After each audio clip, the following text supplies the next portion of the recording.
Estamos no último capítulo desta epístola.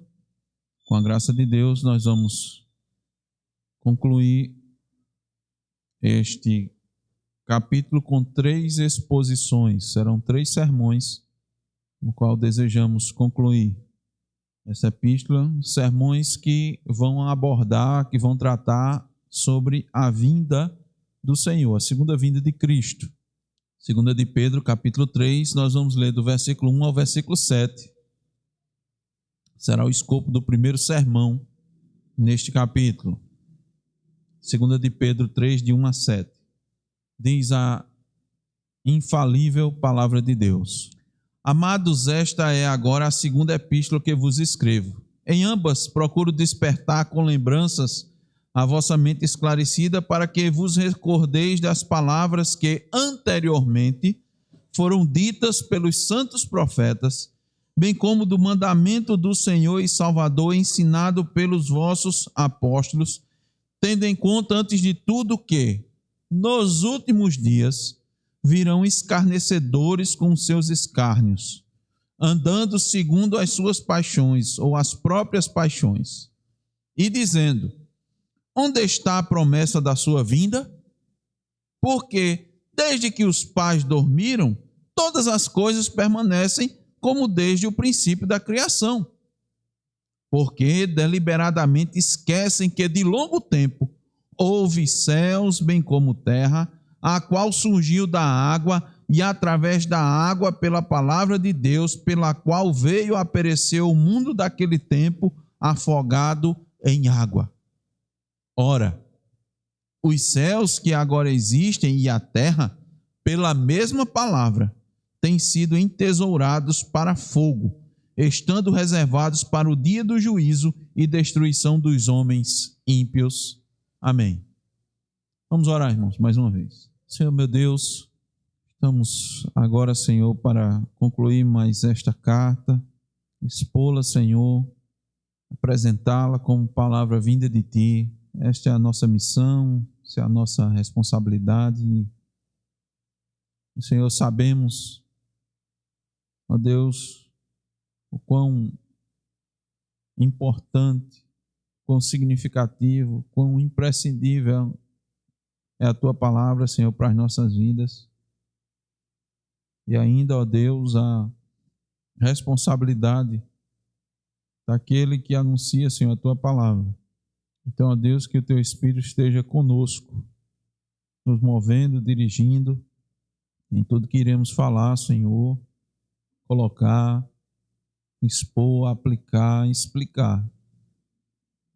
Nada, Senhor, fuja do sentido, nada fuja, Senhor, da intenção primordial, intenção maior que Tu deixastes, ó Deus, registrada aqui nessas palavras pela Tua providência. Tu, Senhor, moveste o apóstolo Pedro. Louvamos a Deus pela vida deste servo Teu, que o Senhor levantou para nos instruir, Senhor. Porque ele não falou da sua parte, não falou daquilo que pensava, mas o Teu Espírito moveu para tanto. O Senhor o incomodou, o Senhor o fez preocupado com a igreja, não apenas a igreja local daqueles irmãos que estavam espalhados pela Bitínia, Capadócia, Ponto, mas ela nos alcançou, Senhor, alcançou a nossa igreja local. Podemos desfrutar, Senhor, dessas instruções que conduzem à vida, que nos protegem, ó Deus, dos perigos, dos falsos ensinos. Então, ó Deus, concede graça aos ouvintes, para que recebam, ó Senhor, essa Tua palavra, essa palavra como vinda de Ti, Senhor. Assim nós Te pedimos no nome de Jesus. Amém. Irmãos, o sermão dessa noite tem o título O Descrédito com a Vinda do Senhor. O descrédito com a vinda do Senhor.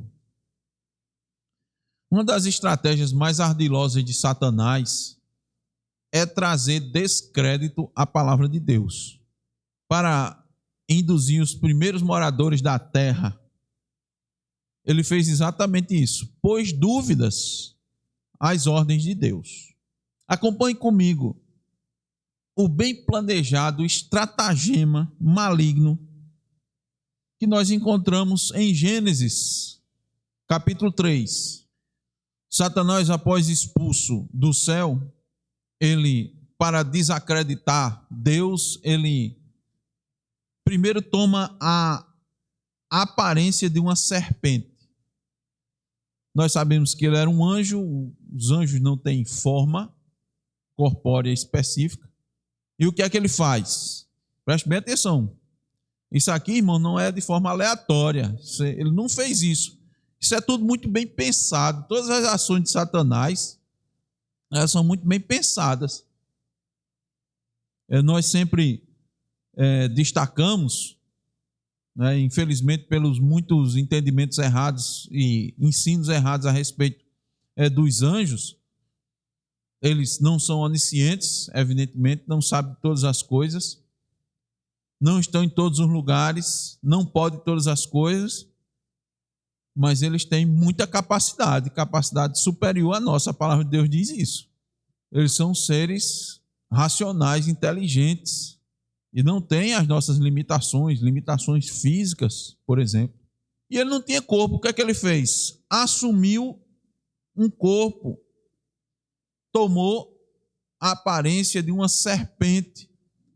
Também ele não fez isso ao acaso. Ele não tirou pau ou ímpar e escolheu um dos animais. Ele escolheu esse animal, a Bíblia diz que era sagaz. Muito bem. Por que ele fez isso? Primeiro, para assumir uma forma, algo familiar, mas familiar, para cumprir com o seu objetivo. Se ele queria desacreditar, se ele queria desencaminhar, então ele viu uma forma de se aproximar para não assustar, quem sabe logo de primeira, para chamar a atenção. E ele, da maneira e da forma e na própria permissão de Deus, fez com que a serpente falasse. E é lógico que um animal falando chama muito a atenção, não é verdade? Depois, o que é que ele faz? Depois de tomar a forma de uma serpente, ele se dirige à mulher. Também uma forma astuta, porque ele subverte a instituição matrimonial, desviando o homem e tentando a mulher a usurpar a sua autoridade. Então ele vai aí, driblando a própria determinação divina.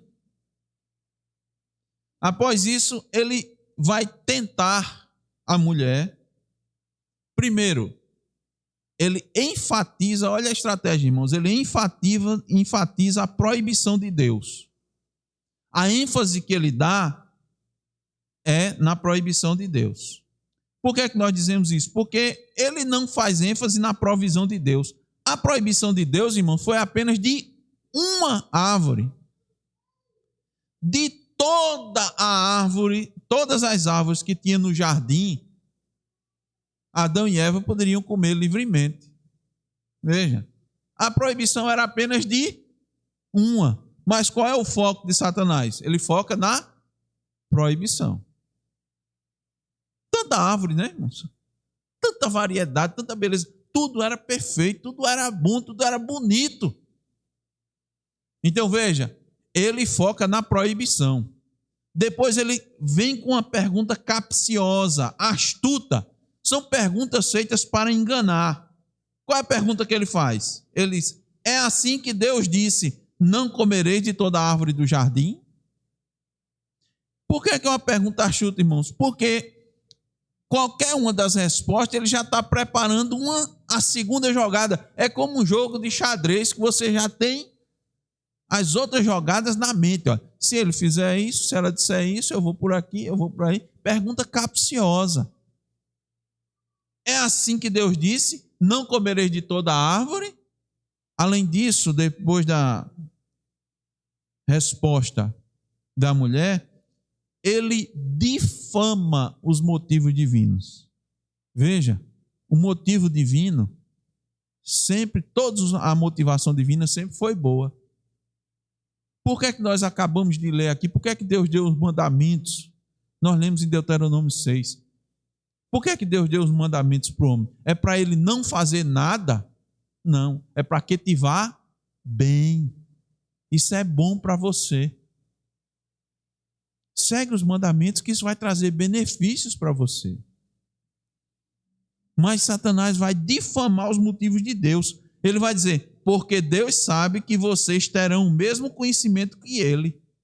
Ele proibiu, porque se vocês comerem, vocês vão ter o mesmo conhecimento que ele tem a respeito do bem e do mal. Ele difama os motivos divinos. Mente, traz meias verdades. Ele mente por quê? Porque ele nega a fidelidade da ameaça de Deus. Deus disse, no dia que ela comer, você vai morrer. Aí ele diz, é certo que não morrereis. E ele diz uma meia verdade por quê? Porque ele disse, vocês serão conhecedores do bem e do mal. Era uma meia verdade, porque eles iam conhecer o mal, eles não tinham conhecimento, mas jamais iriam conhecer como Deus, que não é contaminado pelo mal. Satanás sempre tenta desacreditar a Deus e a sua palavra. Como são seguidores de Satanás e são influenciados por Satanás, os falsos mestres agem de maneira semelhante. O que é que eles vão fazer nesse contexto aqui, irmãos, que nós lemos? Desacreditar a vinda do Senhor. Por isso, nessa oportunidade, com base nessas palavras aqui do apóstolo Pedro, encontradas no texto que nós lemos, nós vamos procurar responder a seguinte pergunta: por que nós devemos dar crédito à vinda do Senhor? Por que nós devemos dar crédito? Eu quero apresentar 3 motivos para os irmãos encontrados aqui nesse texto. O primeiro motivo é: a vinda do Senhor foi afirmada pelos profetas e apóstolos. Versículos 1 e 2. Amados, esta é agora a segunda epístola que vos escrevo. Em ambas procuro despertar com lembranças a vossa mente esclarecida, para que vos recordeis das palavras que anteriormente foram ditas por quem? Pelos santos profetas, bem como do mandamento do Senhor e Salvador, ensinado pelos vossos apóstolos. Aqui veja, irmãos, como é impressionante a maneira como os apóstolos se utilizam da repetição.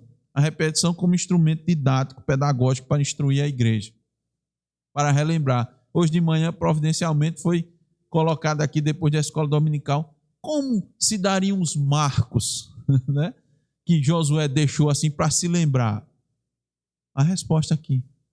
Josué, quando atravessou o Jordão, deixou um marco no meio do Jordão e um marco depois do Jordão. Tinha lá, construiu um monte de pedras, para que quando as pessoas passassem por ali, se lembrassem. Se o Jordão tivesse seco, eu disse, que pedras são essas aqui? Ah, porque o povo atravessou. E do outro lado também. O que é que a palavra de Deus, o que é que Pedro nos mostra aqui, irmãos? Repetição, para instruir, para fazer lembrar a igreja. Por isso, irmãos, que isso não é a primeira vez que Pedro faz os irmãos lembrarem daquilo que ele mesmo já havia dito. No primeiro capítulo desta carta, né, da segunda carta, Pedro disse assim: por esta razão sempre estarei pronto para trazer-vos lembrados acerca destas coisas, embora estejais certos da verdade já presente convosco e nela confirmado, 2 de Pedro 1,12. Porque qual é a preocupação do apóstolo Pedro? A saúde espiritual daqueles irmãos.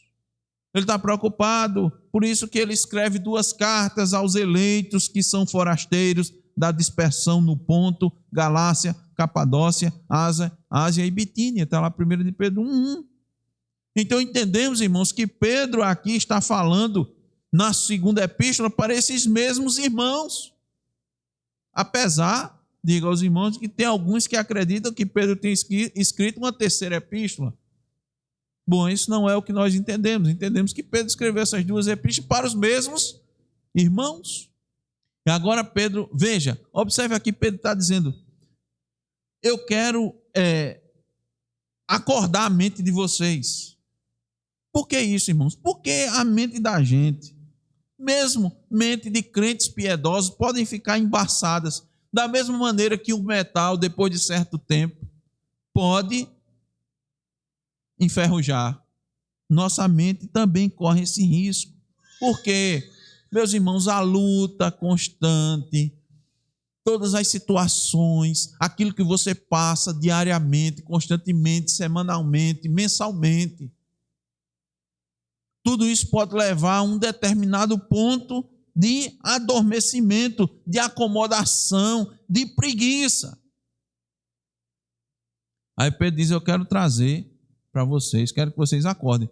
Por isso que a gente deve dar graça por determinadas situações, por apertos que a gente passa. Sabe por quê? Muitas vezes é Deus acordando a gente, lembrando a gente. Passou por uma adversidade. Você vai logo ficar atento. E do que a mente precisa lembrar? Olha o versículo 2. Para que vos recordeis das palavras que anteriormente foram ditas pelos santos profetas, bem como do mandamento do Senhor e Salvador ensinado pelos vossos apóstolos. É disso que a gente tem que estar lembrado. Agora eu quero abrir um parêntese aqui, irmãos, considero importante, é que infelizmente, nem sempre, mesmo estando dentro da igreja, nós fomos ensinados corretamente no passado com as palavras dos santos profetas. Nem sempre. E isso tem uma grande influência negativa no nosso presente. Porque é muito difícil retirar ensinamentos errados e jogá-los para fora da igreja. Há uma enorme resistência que invariavelmente gera desgastes.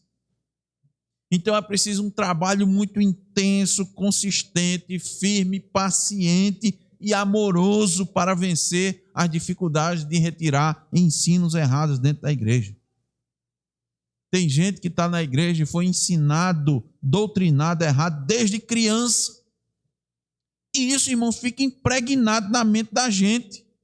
Eu entendo, irmãos, que a dificuldade pelo menos, se dá de forma dupla, ou tem uma dupla, duas coisas assim muito fortes. Primeiro, é porque corrigir erros de muitos anos da igreja naturalmente é difícil. Sabe por quê, irmãos? Porque há depósitos no nosso coração muito bem escondidos, que nós não queremos revelar para ninguém. Câmaras secretas que guardam alguns ídolos.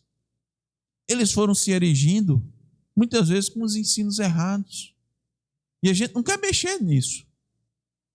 E muitos dizem, mas a gente estava errado todo esse tempo. Sim, estava. Qual é o problema?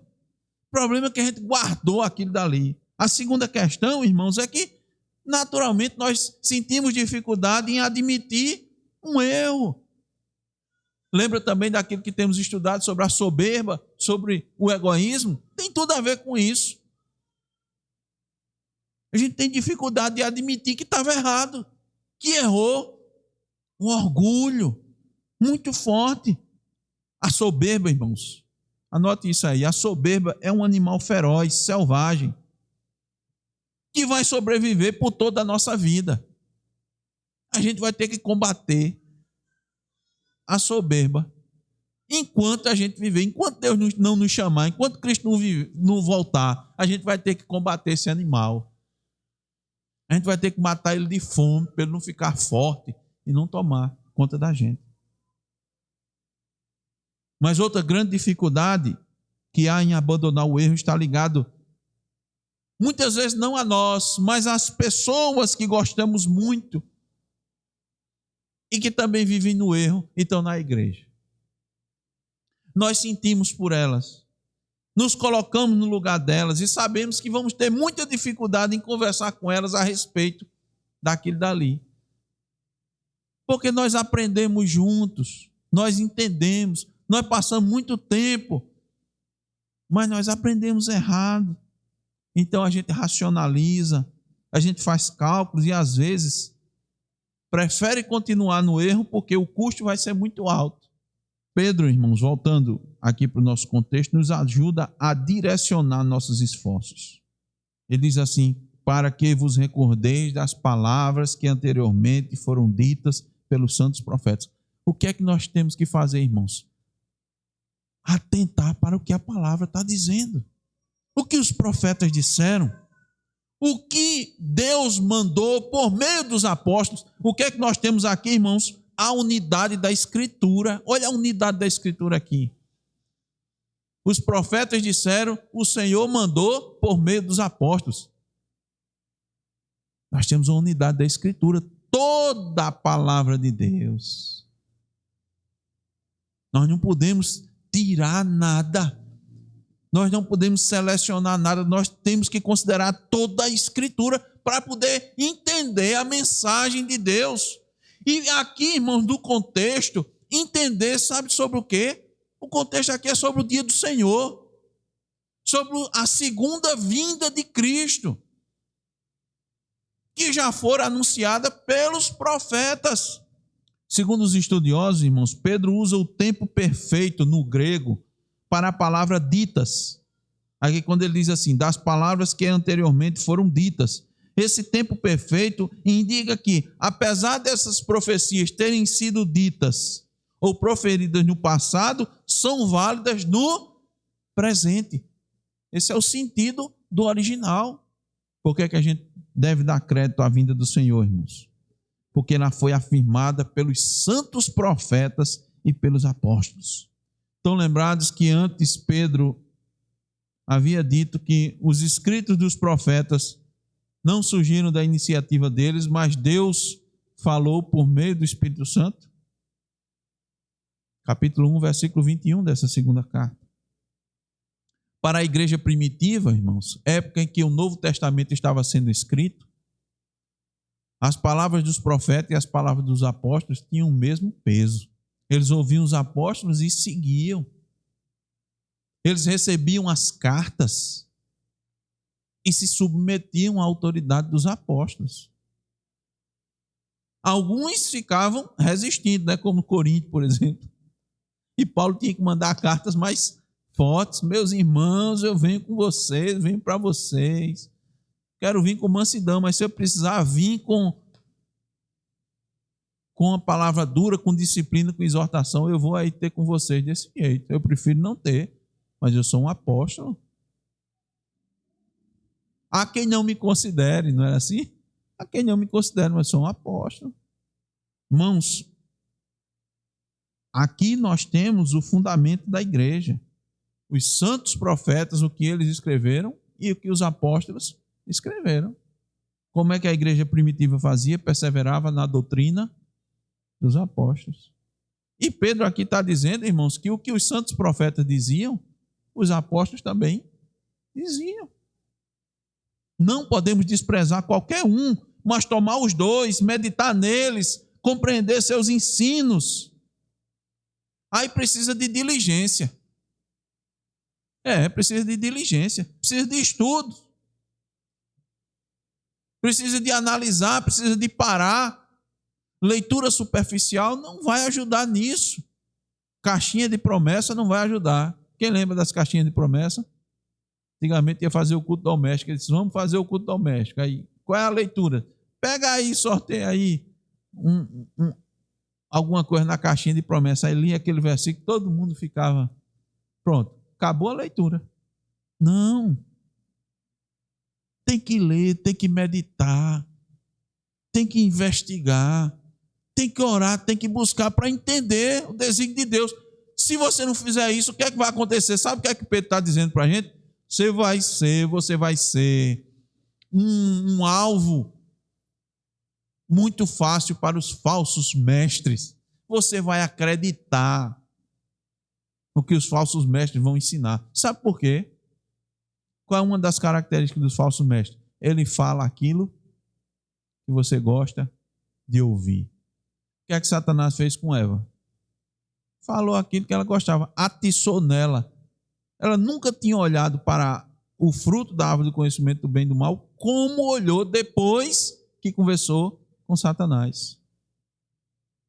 Lembra da narrativa? Vendo que era boa, né? O fruto era bom, agradável aos olhos.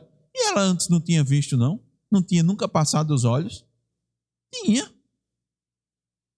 Que os falsos mestres fazem é isso também, irmão. Satanás faz.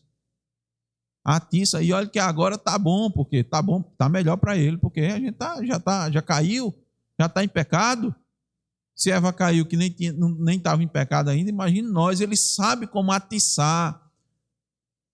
Ele sabe como acionar, habilitar. Vou usar uma palavra moderna aqui da parte da informática. Ele sabe como habilitar o caminho para despertar os desejos, aquilo que a gente gosta. E nós vamos ver aqui, eles não querem, vou mostrar para os irmãos, eles não querem. Eles não querem despertar nas pessoas a verdade da segunda vinda de Cristo. Eles não querem. Vou mostrar para os irmãos por quê. Eles têm muitos motivos. Ele quer que sua mente fique descansada, preguiçosa, acomodada à sua situação, sem pensar na vinda de Cristo. Viva a vida do jeito que você está vivendo. Não se preocupe, não. Desde o começo da humanidade, desde que os pais viveram, se fala nisso e o mundo continua do mesmo jeito. Há quanto tempo se fala na segunda vinda de Cristo? Pelo menos uns 2024 anos, né? Segundo Warren Wiersbe, a igreja precisa ser despertada regularmente, a fim de que o inimigo não nos encontre adormecidos, nem se aproveite de nossa letargia espiritual. E aqui está como centro do despertar a profecia do dia do Senhor. O mundo está entorpecido, o mundo não pensa, irmãos, que Cristo vai voltar. As pessoas casam e se dão em casamento e toca a vida para frente. Toca o barco. Mas os profetas anunciaram. Cristo disse e os apóstolos ensinaram que ele vai voltar e seu retorno vai ser para julgamento. Não sabemos exatamente o que vai nos acontecer amanhã, mas a palavra nos diz que nós temos a certeza que um dia Cristo vai voltar. É triste perceber que muitos que se dizem cristãos não estão preparados para isso e, consequentemente, nem almejam a volta de Cristo. Nesse sentido, eles agem como se fossem ímpios. Eles não dizem Maranata. Eles não dizem. Porque eles levantam de manhã e acordam. Alguns lembram de orar, alguns lembram de ler a Bíblia, outros não. Já parte, já toma o café e já fica pensando, rapaz, eu tenho tanta coisa para fazer hoje. Mas nunca imaginam, hoje pode ser o dia que o Senhor vai vir. Ou então diz, vem, Senhor. Vem. Não consideram, irmãos, que a segunda vinda de Cristo é o clímax da história da redenção do povo de Deus. É aquilo que o povo de Deus deve mais almejar. Porque nós devemos dar crédito à vinda do Senhor, porque ela foi afirmada pelos profetas e pelos apóstolos. Esse é o primeiro motivo. Segundo motivo, nós devemos dar crédito porque os falsos mestres negam. Se eles negam, a gente precisa dar crédito. Versículo 3 em diante. Tendo em conta, antes de tudo, que nos últimos dias virão escarnecedores. Esses escarnecedores aqui, irmãos, são os falsos mestres. Tá certo? Que Pedro está tratando e Pedro está alertando em toda essa epístola. Virão escarnecedores com seus escárnios, andando segundo as próprias paixões e dizendo: onde está a promessa de sua vinda, da sua vinda? Porque desde que os pais dormiram, todas as coisas permanecem como desde o princípio da criação. Porque deliberadamente esquecem que, veja bem, deliberadamente esquecem que de longo tempo houve céus bem como terra, a qual surgiu da água e através da água pela palavra de Deus, pela qual veio a perecer o mundo daquele tempo, afogado em água. Pedro deixou claro que os irmãos devem prestar toda a atenção às palavras dos profetas e dos apóstolos e evitar o ensino dos hereges. Porque eles não só negam a vinda de Cristo, mas zombam dela. É escarnecedor. Entre a primeira e a segunda vinda de Cristo, que são os últimos dias, quando os irmãos ouvirem assim, os últimos dias, a plenitude dos tempos, os irmãos devem entender que essa expressão diz respeito entre a primeira vinda e a segunda vinda de Cristo. Então nós estamos vivendo na plenitude dos tempos. E conforme nós entendemos, nós já estamos vivendo no milênio. Nessa época, muitos tratarão com leviandade algo da maior importância, que é a volta de Cristo. E tratar com leviandade essas coisas é escarnecer. Escarnecer é mostrar desconsideração por algo que deveria ser levado muito a sério. E os falsos mestres fazem isso não por ignorância, irmãos, porque eles conhecem a palavra. A última exposição que fizemos, mostramos claramente, eles conhecem a palavra. Agora vem, por que eles fazem isso? Primeiro, eles estão tão seguros de si mesmos e da sua falsa teologia, que eles enxergam tudo pela visão humana. Eles estão cheios de si. Lembra que os irmãos dizem que eles são tão ousados, que eles debocham dos anjos caídos. São tão ousados, eles fazem isso. Estão cheios de si mesmo. São carnais. A sua visão não é espiritual, é humana. Claramente, irmãos, os falsos mestres, digo para os irmãos com toda segurança, são hoje os adeptos, por exemplo, da teologia liberal, da teologia da libertação, dentre muitos outros. Vou fazer uma lista aqui, não, senão minha pesquisa ia ter que ser grande para dizer onde é que se encaixa tanto falso mestre. E aqui Pedro nos diz, eles andam segundo as suas próprias paixões. Por quê? Seus desejos, sua natureza é que os domina. Por isso que eles distorcem a palavra de Deus. E por que é que eles negam a vinda de Cristo? Porque eles temem o julgamento de Deus. Porque no julgamento, todas as suas obras vão ser reveladas. Não vai ficar nada. Tudo.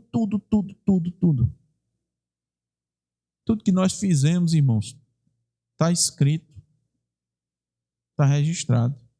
É por isso, dentre outras coisas, que a gente precisa correr os pés de Cristo, pedir perdão e rogar pela justiça de Cristo, porque, olha, a gente esquece dos pecados que a gente cometeu, mas Deus vai julgar a obra de cada um.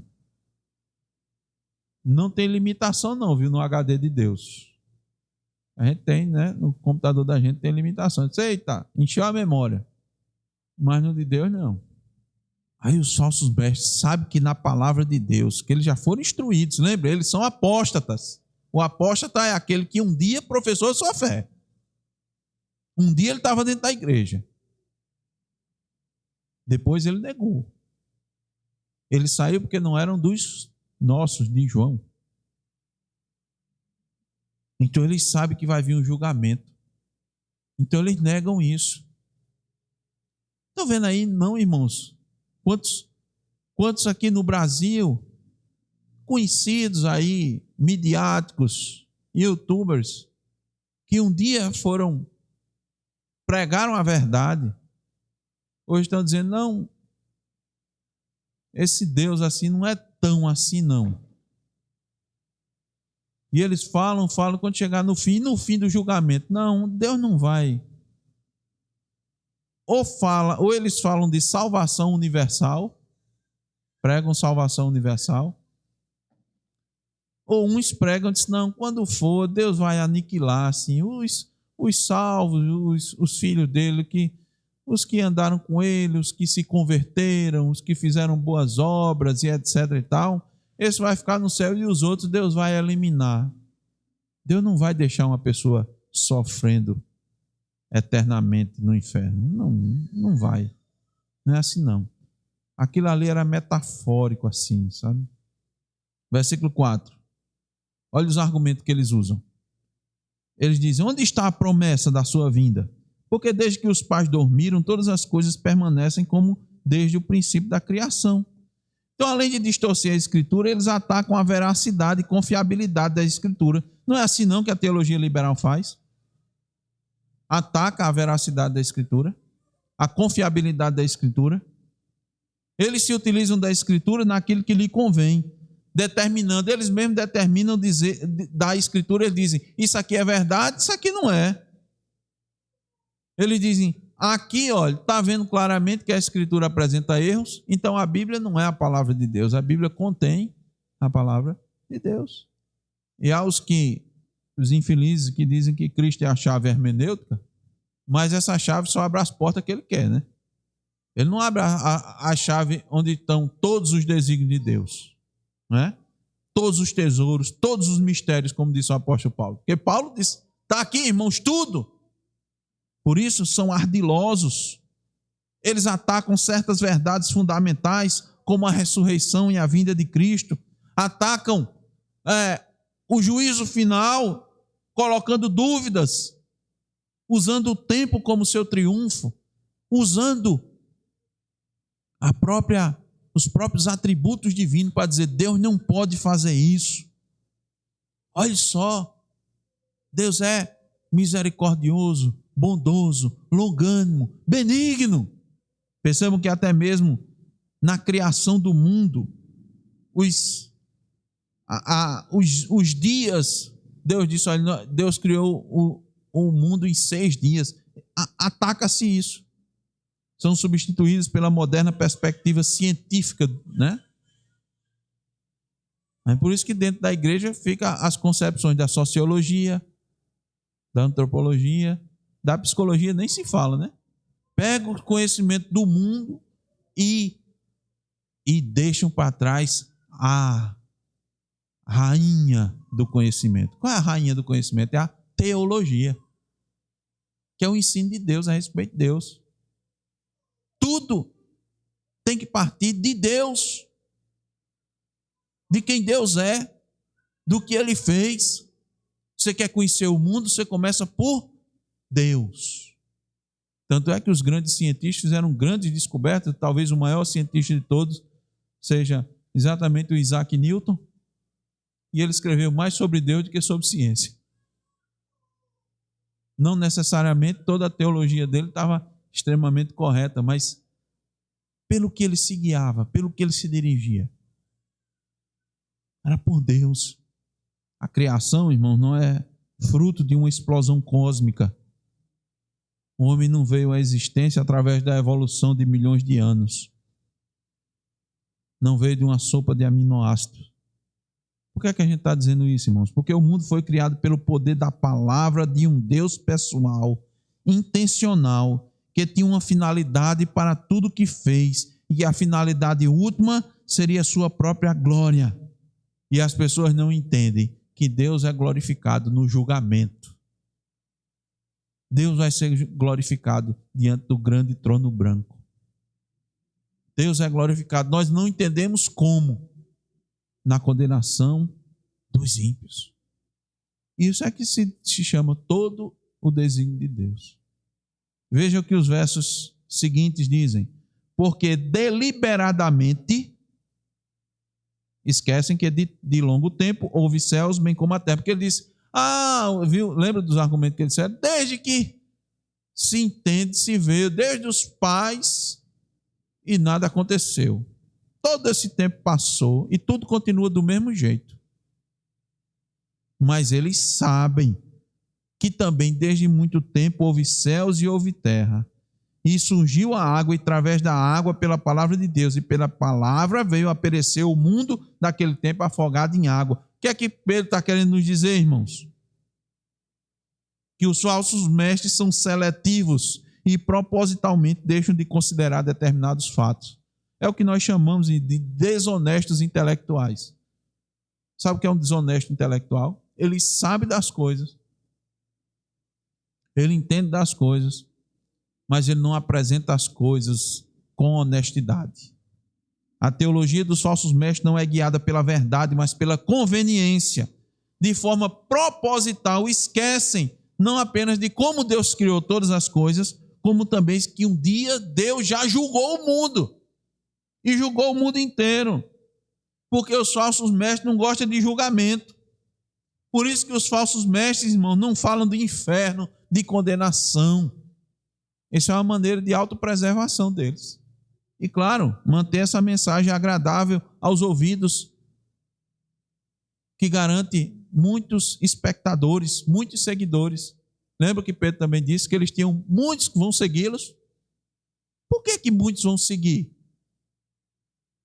Porque a teologia, irmãos, a mensagem melhor, a mensagem mais agradável, é a mensagem que atende o meu desejo, a minha expectativa, atende a minha carne. A mensagem sempre de prosperidade, sempre de bênção, sempre de vitória, sempre de bem-estar.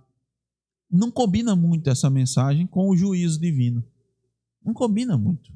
Não se encaixa. O que é que eles fazem? Deliberadamente deixam isso de lado. Mas, irmãos, isso se contrapõe ao que Deus tem misericordiosamente alertado, porque a mensagem do juízo final é uma mensagem de misericórdia. Sabe para quê? Para que os homens se arrependam e não acabem lá. E Deus já deixou uma marca indelével do seu juízo na história. O dilúvio. E eles ignoram. Pedro está dizendo isso. Está registrado. Ah, mas isso é só tem só na Bíblia, né, pastor? Dilúvio não tem mais em nenhum outro lugar, né? Mentira. Vou mostrar aqui para os irmãos. O historiador Flávio Joséfo viveu no 1º século. Diz que a história do dilúvio não era só conhecida apenas naquela região ali da Mesopotâmia até o Egito, não. Ele diz, mas por todos, abre aspas, os que registraram histórias pagãs da antiguidade. Eu vou mostrar para os irmãos. A primeira menção de um dilúvio é uma narrativa da antiga Babilônia, datada em sua composição original por volta de 2.300 anos antes de Cristo. Está registrado lá. Temos o épico de Ziusudra, a epopeia de Gilgamesh, a epopeia de Atrahasis, o relato bíblico do dilúvio registrado por Beroso, um astrólogo da corte da Babilônia, que viveu ali sob o governo de Antíoco I, entre 280 e 261 a.C. Tem registro do dilúvio, irmãos. Isso escrito. Lógico, não está escrito aqui, né, irmãos? Em papel, em caneta, em tinta.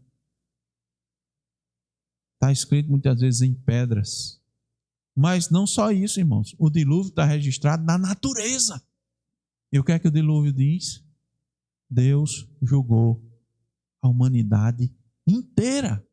Os falsos mestres estrategicamente esquecem do juízo de Deus por meio do dilúvio. As pessoas, irmão, não querem conhecer o Deus justo, que não suporta o pecado. Então os falsos mestres dão a eles o Deus que eles querem. Os falsos mestres não querem que as pessoas saibam que a salvação pertence somente ao Senhor. Por isso que Deus fez perecer toda a humanidade e salvou, sabe, de toda a humanidade que tinha, irmãos, Deus salvou só 8 pessoas. Dá para imaginar um Deus assim? A humanidade inteira. Só ficaram 8. E a Bíblia diz que ele fechou a arca por fora. Porque ele só quis salvar 8. Se ele quisesse salvar mais, irmãos, ele concedia arrependimento. Essa verdade, os falsos mestres não falam.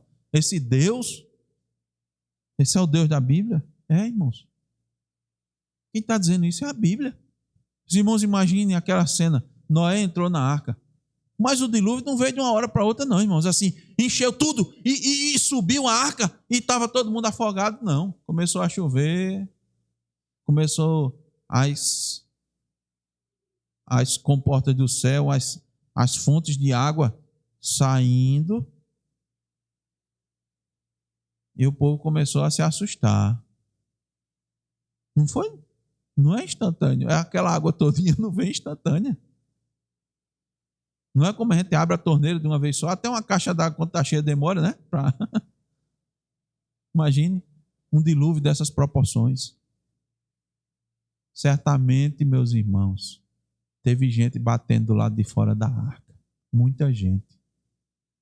Noé, você tinha razão, mas a arca estava fechada por fora. Já imaginou toda a humanidade se afogando? Esse Deus, os falsos mestres não pregam.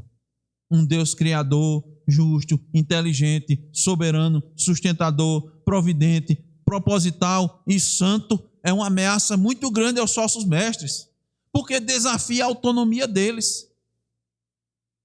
Esse Deus rouba o livre-arbítrio do homem, rouba do homem a capacidade de determinar seu futuro. Ninguém quer, todo mundo quer determinar o seu futuro. Por meio do seu filho, esse Deus vai julgar o mundo. E isso não interessa aos falsos mestres. Por isso que eles negam e eles escarnecem. Por que a gente deve dar crédito à vinda do Senhor? Primeiro, ela foi afirmada pelos profetas e pelos apóstolos. Segundo, ela é negada pelos falsos mestres. E em terceiro e último lugar, que vamos concluir com isso, ela vai trazer julgamento. Versículo 7.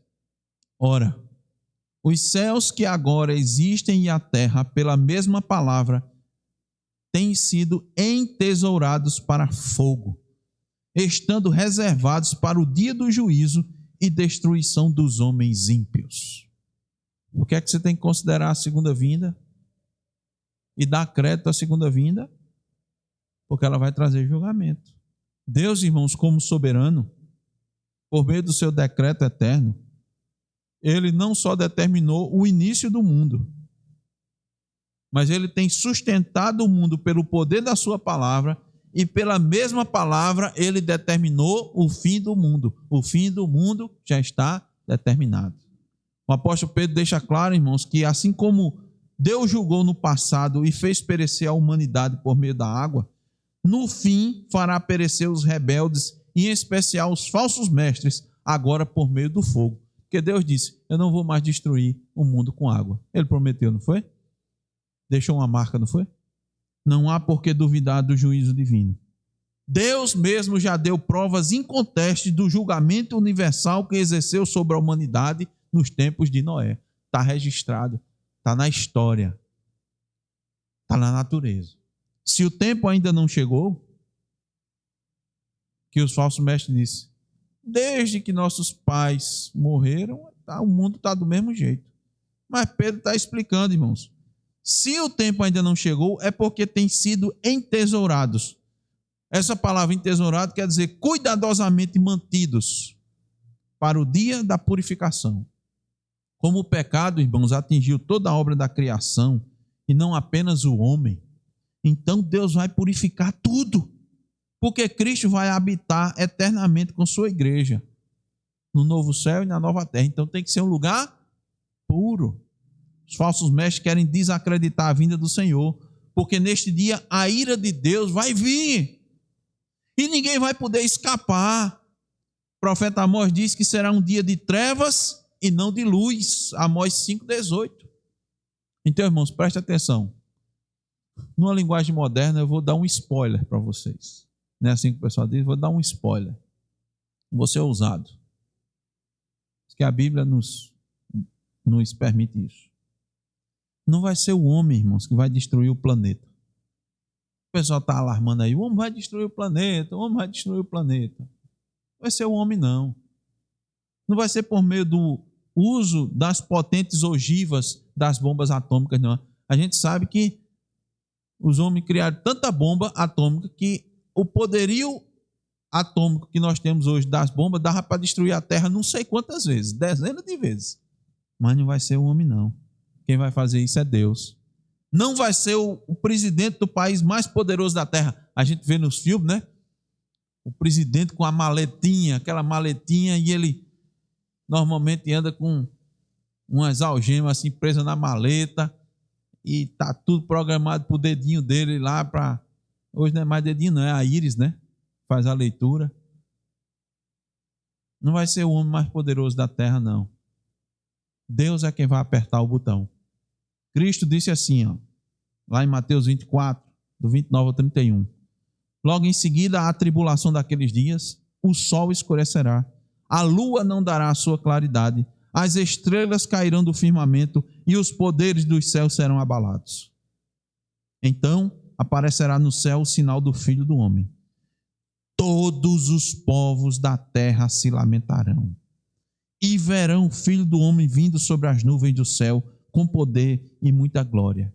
E ele enviará os seus anjos com grande clangor de trombeta, os quais reunirão os seus escolhidos dos quatro ventos, de uma a outra extremidade dos céus. A visão de João foi a seguinte, está lá em Apocalipse 6. Vi quando o Cordeiro abriu o sexto selo e sobreveio grande terremoto. O sol se tornou negro como saco de crina, a lua toda como sangue. As estrelas do céu caíram pela terra como a figueira quando abalada por vento forte deixa cair os seus figos verdes. E o céu recolheu-se como um pergaminho quando se enrola.